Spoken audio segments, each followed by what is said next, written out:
بسم اللہ الرحمن الرحیم۔ ناظرین، ایک ایسی قوم جس پر اللہ تبارک و تعالیٰ نے اپنا دردناک عذاب نازل فرمایا اور اس قوم کے تمام لوگوں کو بندر بنا دیا۔ اس قوم کے لوگ کون سا ایسا گناہ کرتے تھے جس کی وجہ سے اللہ تبارک و تعالیٰ نے ان پر دردناک عذاب نازل فرمایا، اور یہ لوگ بندر بننے کے بعد کتنی دیر زندہ رہے اور فرعون کو کس قدر دردناک موت آئی۔ جب یہ لوگ بندر بن گئے تو یہ لوگ اپنے عزیز و اقارب کو دیکھ کر ان سے کیا کہتے تھے کہ آج کے دور میں پائے جانے والے بندر اسی قوم کی نسل میں سے ہیں۔ ان تمام تر سوالات کے جوابات قرآن و حدیث کی روشنی میں آج کی اس ویڈیو میں ہم آپ کو بتائیں گے، لہٰذا آپ سے گزارش ہے کہ ہماری اس ویڈیو کو اینڈ تک ضرور دیکھیے گا۔ انسانوں کے بندر بننے کی ابتدا حضرت داؤد علیہ السلام کے دور سے ہوئی۔ اس واقعے کا پس منظر کچھ یوں ہے کہ حضرت داؤد علیہ السلام اور ان کی قوم سمندر کے کنارے ایلا نامی گاؤں میں رہتے تھے اور ان کی تعداد 70,000 کے قریب تھی۔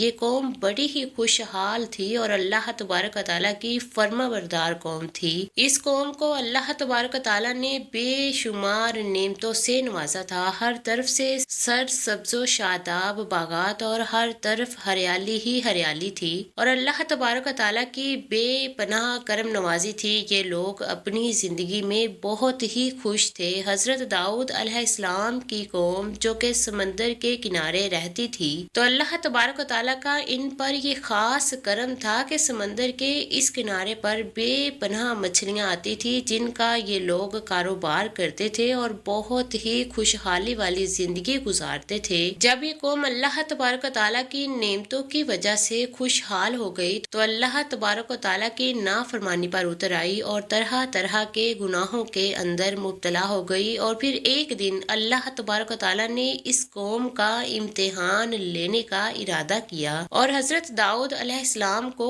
وحی بھیجی تھی۔ یہ اپنی قوم سے کہہ دے کہ وہ سنیچر کے دن یعنی ہفتے والے دن مچھلی کا شکار کرنا بند کر دے، جس طرح اللہ تبارک و تعالیٰ نے حضرت داؤد علیہ السلام کی قوم پر ہفتے والے دن مچھلیوں کا شکار حرام فرما دیا، اور پھر یہاں سے اس قوم کی بربادی شروع ہو گئی۔ حضرت داؤد علیہ السلام نے اپنی قوم کو بتایا کہ اللہ تبارک و تعالیٰ نے ہفتے والے دن مچھلیوں کے شکار کو حرام قرار دے دیا ہے، تو وہ لوگ بہت ہی زیادہ پریشان ہو گئے اور ساری قوم سر جوڑ کر بیٹھ گئی، کیونکہ ہفتے کا دن ہی وہ دن تھا جس میں مچھلیاں وافر مقدار میں آتی تھی اور خود بخود کنارے پر آ جاتی تھی، اور باقی دن ایسے تھے کہ بہت کم اور نہ ہونے کے برابر مچھلیاں پکڑی جاتی تھی۔ اس قوم کا گزر بسر چونکہ مچھلیوں کی شکار پر تھا، اس وجہ سے اللہ تبارک و تعالیٰ کا یہ حکم سن کر یہ قوم پریشان ہو گئی۔ یہ نہیں جانتے تھے کہ اللہ تبارک و تعالیٰ کی طرف سے یہ ایک آزمائش ہے۔ پھر ایک دن شیطان نے ان کو وسوسہ ڈالا کہ سمندر سے نالیاں نکال کر خشکی میں بڑے بڑے حوض بنا لیے جائیں۔ جب ہفتے والے دن مچھلیاں آئیں گی تو وہ نالیوں سے ہو کر ان بڑے بڑے حوضوں میں آ جائیں گی، اور اس طرح پھر ان نالیوں کا منہ بند کر دیا جائے، اور پھر اگلے دن یعنی اتوار والے دن ان کو پکڑ لیا جائے۔ شیطان نے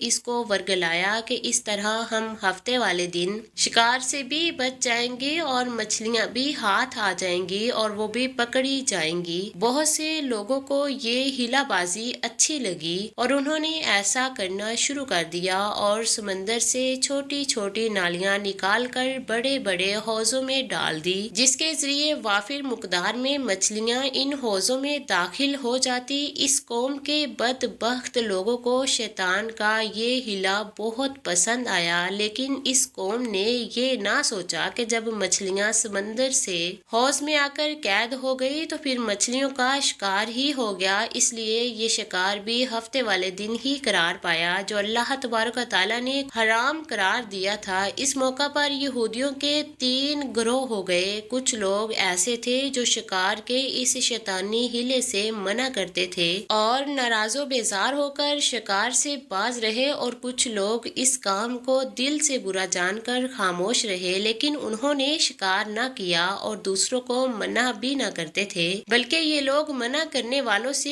یہ کہتے تھے کہ تم لوگ ایسی قوم کو نصیحت کرتے ہو جنہیں اللہ تبارک و تعالیٰ عنقریب ہلاک کرنے والا ہے اور ان پر اپنا دردناک عذاب نازل فرمانے والا ہے۔ اور اس قوم کے کچھ لوگ ایسے تھے جو سرکش اور نافرمان لوگ تھے، جنہوں نے اللہ تبارک و تعالیٰ کی حکم کی علانیہ مخالفت کی اور شیطان کے ہیلے بازی کو مان کر ہفتے والے دن شکار کرنے لگے۔ یہ لوگ اللہ تبارک و تعالیٰ کے حکم کی مخالفت کرتے اور ہفتے والے دن مچھلیوں کا شکار کر کے ان کو کھایا کرتے اور بیچا کرتے۔ ناظرین، حضرت داؤد علیہ السلام کی قوم کے 1200 ایسے نافرمان افراد تھے جو منع کرنے کے باوجود بھی ہفتے کو ان نالیوں کے ذریعے شکار کرتے رہے۔ حضرت داؤد علیہ السلام نے ان 1200 نافرمانوں کو اللہ تبارک و تعالیٰ کی عذاب سے ڈرایا کہ وہ اللہ تبارک و تعالیٰ کے اس نافرمانی سے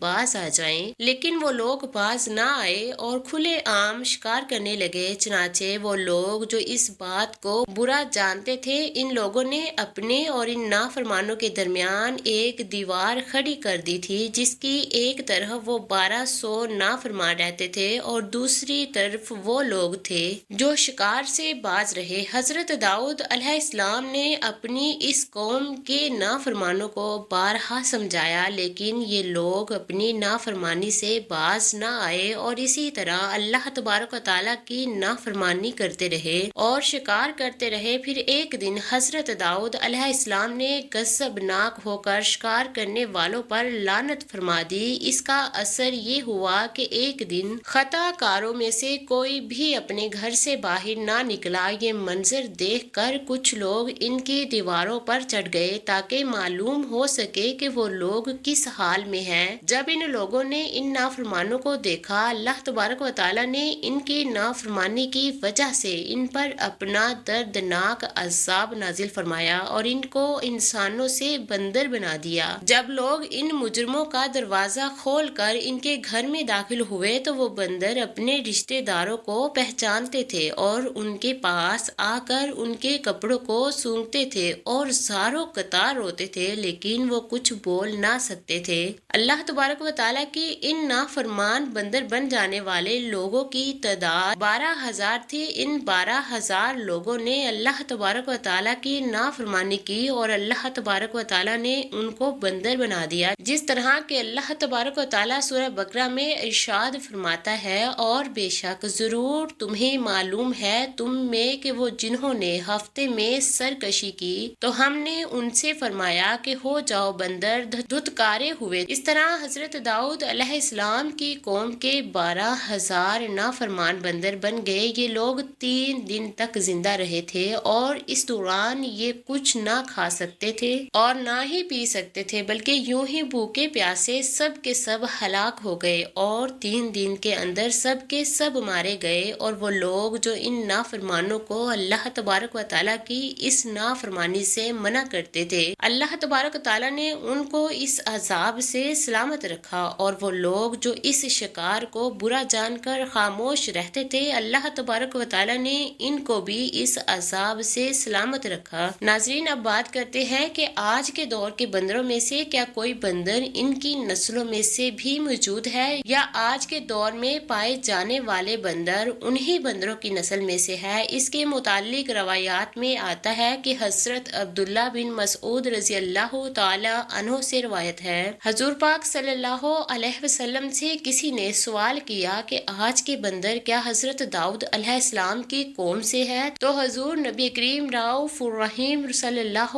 تعالی علیہ وسلم نے ارشاد فرمایا کہ اللہ تبارک و تعالی جس قوم پر عذاب ہوتا ہے یا ان کی شکلوں کو مسخ کرتا ہے تو یہ عذاب انہی پر ہوتا ہے جن پر وہ عذاب نازل ہوا تھا، اور اس کے بعد اللہ تبارک و تعالی نے ان لوگوں کو ہلاک کر دیتا ہے اور ان کی آگے نسل نہیں بڑھتی۔ اس لیے یہ بات غلط ہے کہ کچھ لوگ یہ سوچتے ہیں کہ آج کے بندروں میں بھی حضرت داؤد علیہ السلام کی قوم کے بندر پلنے والوں کی نسل موجود ہے۔ ایسا کچھ بھی نہیں ہے۔ وہ لوگ صرف اور صرف 3 دن زندہ رہے اور اس کے بعد سب کے سب ہلاک ہو گئے، اور اللہ تبارک و تعالیٰ نے اس قوم کی نافرمانوں کو صفحہ ہستی سے مٹا دیا۔ اللہ سے دعا کرتے ہیں کہ اے آسمان و زمین کے پیدا کرنے والے، تو دنیا و آخرت میں میرا ولی اور کارساز ہے، تو مجھے اسلام کی حالت میں فوت کر اور نیکوں میں ملا دے، آمین۔ ناظرین، کومنٹ باکس میں اللہ کے 99 ناموں میں سے ایک نام ٹائپ کریں۔ جزاک اللہ۔